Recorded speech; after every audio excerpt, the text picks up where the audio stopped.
এখন পার ধরছি যে ভাই আপনারা আমার লাগে এই কাজ করেন না, আপনার ছোট বোনের মতন, কিন্তু আর আমার এইটা মানে নেই, আমার লাগে এই অত্যাচার করছে। উপকূলীয় জেলা ভোলার তজুমুদ্দিন উপজেলায় চাঁদার টাকার জন্য স্বামীকে আটকে রেখে স্ত্রীকে সংঘবদ্ধ ধর্ষণের অভিযোগ পাওয়া গেছে বিএনপি নেতাকর্মীদের বিরুদ্ধে। এই ঘটনায় বিএনপির অঙ্গ সংগঠন, শ্রমিক দল, যুবদল ও ছাত্রদলের কর্মীসহ কয়েকজনের বিরুদ্ধে ধর্ষণের অভিযোগে মামলা দায়ের করেছেন ভুক্তভোগীর স্বামী। স্থানীয়রা জানান, ভুক্তভোগী ও গৃহবধূর স্বামী তজুমুদ্দিন উপজেলার একটি ইউনিয়নের বাসিন্দা। তিনি ঢাকার একটি হোটেলে বাবুর্চি হিসেবে চাকরি করেন। তার 2 জন স্ত্রী রয়েছে বলেও জানা গেছে। ওই ব্যক্তির ভাষ্যমতে শনিবার রাতে দ্বিতীয় স্ত্রীর ডাকে তার বাসায় যান। সেখানে গেলে উপজেলা শ্রমিক দল ও যুবদলের কয়েকজন তাকে আটকে রেখে 5 লাখ টাকার দাবিতে রাতভর নির্যাতন চালায়। পরে ফোন করে তার প্রথম স্ত্রীকে টাকা নিয়ে স্বামীকে ছাড়িয়ে নিয়ে যেতে বলা হয়। আমার ছোট পরিবার আমার ফোন দিছে, ফোন দেওয়ার পর আমার বাসার নিচে নেওয়ার পরেই বিএনপির কিছু তেজি নেতা আছে তজুমুদ্দিন অগ্রে দিয়া প্রথম আমারে একদম মাইর দূর করেছে। মাইর দূর করে আমার টাকার চাপ দিচ্ছে 5 লাখ টাকার। কইতেছে এই মুহূর্তে এই রাইতে তুই 5 লাখ টাকা দিলে হয় তোরে খোলা তালাক দিব, হয় তোর ভাত খাইবো না। আমি বলছি এই মুহূর্তে তার টাকা দেওয়া সম্ভব না, আমার সকাল মতো টাইম দিতে হইব। রোববার সকালে প্রথম স্ত্রী ঘটনাস্থলে গেলে তার কাছে 5 লাখ টাকার বদলে 1 লাখ টাকা দাবি করা হয়।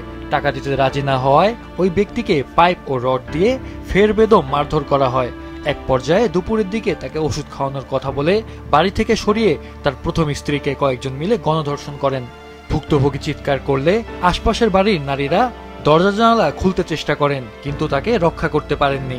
জামাইরে মানে মারধর করে দোকানে লয়ে গেছে চা খাইতে নেওয়ার পরে আর তখন আমার যে লোক যারা ছিল তারা আমার লাগে এরকম খারাপ ব্যবহার করছে। এবং আমি পায়ে ধরে বয়ে রয়েছে যে ভাই আপনাকে বোন থাকলে আপনারা কি কাজ করতে পারতেন, আমি আপনাকে ছোট বোনের মতন, আমি এই কথা কইছি। আর আমার মানে নেই আমার কথাটা। লোকটা আত্মদি লড়তে পারি না, পরে আমি ওষুধ খামু নিজে চিন্তা ভাবনা করে গেলাম।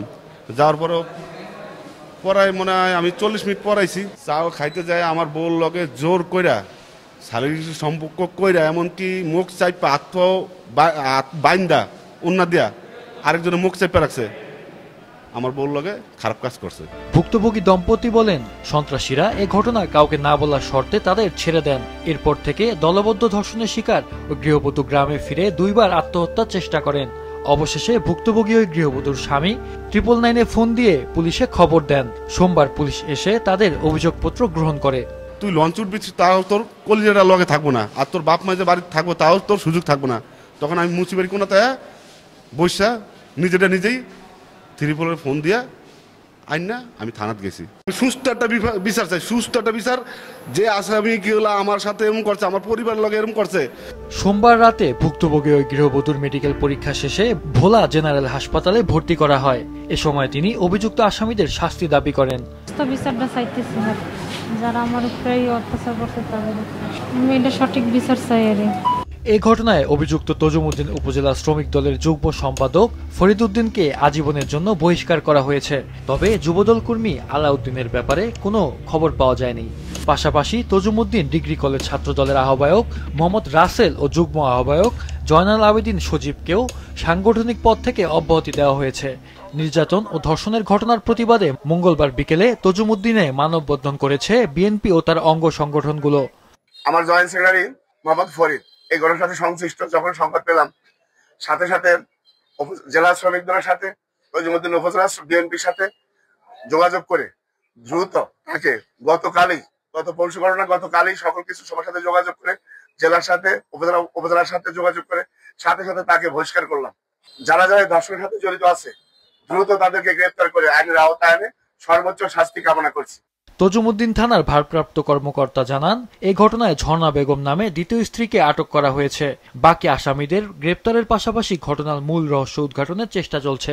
ধর্ষণ একটা অভিযোগ পাওয়া গেছে, আমরা একটা মামলা রুজু করছি এবং এর সাথে সম্পৃক্ত একজনকে আমরা আটক করছি বাকিগুলোকে ধরার জন্য, এবং ঘটনার প্রকৃত রহস্য উদ্ঘাটনের জন্য আমরা চেষ্টা অব্যাহত আছে।